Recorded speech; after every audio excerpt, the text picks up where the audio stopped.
Hello friends, આજે આપણે બનાવીશું ઓથેન્ટિક રીતે જામનગર જોડિયાનો દેશી ફેમસ ઘૂંટો, જે શિયાળામાં ખાસ બનાવાય છે.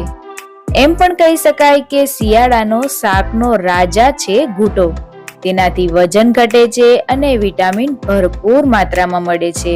મોસ્ટલી આ ઘૂંટામાં લીલા શાકભાજીનો ઉપયોગ થાય છે, જેમાં મેં અહીં મેથીની ભાજી, પાલકની ભાજી, મૂળાના પાન, તાંદળિયાની ભાજી, સુવાદાણા, દેશી ઝીણી પાપડી, ગુવાર, મોટી પાપડી, તુવેરના દાણા, દેશી જે ગોળ દૂધી આવે છે તે સમારી લીધી છે, ગાજર, પોચા રીંગણા અને ટમેટા સમારી લીધા છે.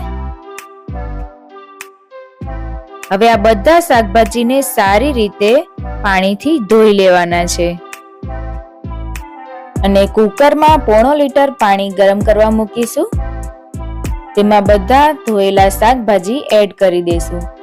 સમારેલા રીંગણ પણ એડ કરી દેશું, ટમેટા, સિંગદાણાથી ઘૂંટામાં ખૂબ જ સારો એવો ટેસ્ટ આવે છે, તો સિંગદાણા જરૂરથી એડ કરજો.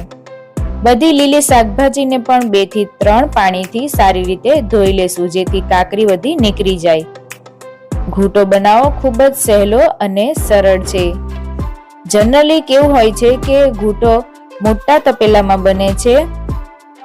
આજની તારીખમાં પણ દેશમાં બધા ઘૂંટો એક સાથે જ મળીને મોટા તપેલામાં બનાવે છે. અમારા ઘરે પહેલેથી જ સરળ રીતે કુકરમાં જ બનાવાય છે, પણ એનો ટેસ્ટ પણ ખૂબ જ સરસ આવે છે. તો તમે પણ એકવાર જરૂરથી ટ્રાય કરજો.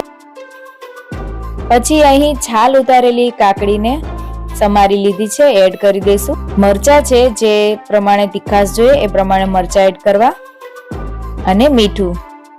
બીજા કોઈ પણ મસાલા એડ આમાં નથી કરવાના હોતા. બીજું એ કે તમે શાકભાજીમાં તમારી પસંદગી પ્રમાણે કંઈ પણ એડ કરી શકો છો. બસ ખાલી ભીંડો અને કારેલા એડ નથી થતા. બાકી તમે ફ્લાવર છે, વટાણા છે, ટીંડોળા, ગલકા એ પણ એડ કરી શકો છો. હવે કુકર બંધ કરીને 5 થી 7 વિસલ વગાડવાની છે. ત્યાં સુધીમાં આપણે રોટલાની તૈયારી કરીશું. અહીં મેં બાજરાનો લોટ ચાળી લીધો છે. તેમાં થોડું પાણી એડ કરીને લોટ બાંધીશું. બાજરાના લોટને મોસ્ટલી આ રીતે મસળીને બાંધવાનો હોય છે, જેનાથી રોટલા આપણા એકદમ સરસ બને છે. હવે જેવડો આપણે રોટલો કરવાનો હોય તે પ્રમાણે લુઓ લઈ લેવો અને ગોળ આ રીતે મોદકની જેમ શેપ આપી દઈશું. પછી કોર ઉપર અને નીચે પાણી લગાડવાનો છે. પછી હથેળીથી થાબડીને ગોળ ફેરવતા જવાનું, એટલે રોટલો આપણો મોટો થતો જશે. અને જો કોર જાડી લાગે તો હાથની આંગળીથી પાતળી કરી લેશું અને જરૂર પડે તો થોડું પાણી પણ લગાવીશું. આઈ હોપ તમને સમજ પડી ગઈ હશે, અને જો ના સમજાયું હોય તો આપણે બીજી એક રીત છે એ પણ જોઈ લેશું. રોટલાને નાખ્યા બાદ ગેસની ફ્લેમ આપણે ધીમી રાખવાની છે. બીજી બાજુ થોડો ચડી જાય એટલે રોટલાને આપણે ફેરવી દઈશું. હવે બીજી રીતે રોટલો બનાવવા માટે કાથરોટમાં થોડો લોટ ભભરાવી દઈશું ને બાજરાના લોટનું ગોયણું તેના ઉપર મૂકી હાથેથી આ રીતે ટીપતા જવાનું છે અને ગોળ ફેરવતા જવાનું છે. આપણે જે કાથરોટમાં લોટ લગાવ્યો હતો તેનાથી ઈઝીલી રોટલો ગોળ ફરશે અને રોટલો સહેલાઈથી બની જશે.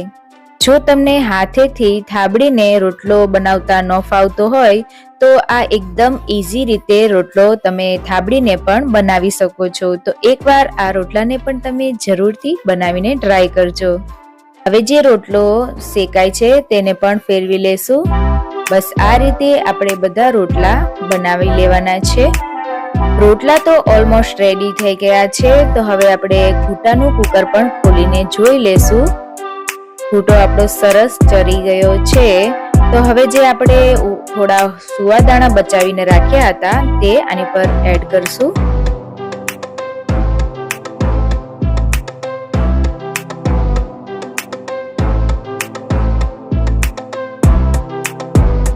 હવે જે આપણે કાથરોટમાં રોટલો કર્યો છે તેને કાઢવા ઉપર આ રીતે હાથ મૂકવાનો છે અને કાથરોટને ઊંધી વાળવાની છે, એટલે ઇઝીલી રોટલો આપણો બહાર નીકળી જશે. ઉપરથી થોડું પાણી આ રીતે લગાવી દેશું, જેનાથી આપણે જે લોટ લગાવ્યો હતો તે નીકળી જાય અને રોટલો આપણો લોટ વાળો ન લાગે. ઘૂંટાને ઝેરી લેશું. ફ્રેન્ડ્સ, ઘૂંટાના દેખાવ ઉપર બિલકુલ જ ન જતા. આઈ શ્યોર તમે જો એકવાર આ ઘૂંટો બનાવશો તો બધાને જ ઘરમાં ખૂબ જ ભાવશે. તો એકવાર જરૂરથી બનાવજો ઘૂંટો. મિત્રો, ઝેણીના બદલે તમે બ્લેન્ડર પણ યુઝ કરી શકો છો, પણ બ્લેન્ડરના કારણે ઘૂંટો એકદમ દાળ જેવો થઈ જાય છે. એના માટે મેં બ્લેન્ડરના જગ્યાએ ઝેણી જ ફેરવું છું. જો ઘૂંટામાં પાણી ઓછું લાગે તો ઝેરતી વખતે પાણી થોડું એડ કરી દેવું. ઘૂંટાની થિકનેસ તમે જોઈ શકો છો, આ રીતની હોય છે. તો અહીં તૈયાર થઈ ગયો છે આપણો જામનગરનો ફેમસ એવો ઘૂંટો. અમારા ઘરમાં તો બધાને જ આ ઘૂંટો ખૂબ જ ભાવે છે.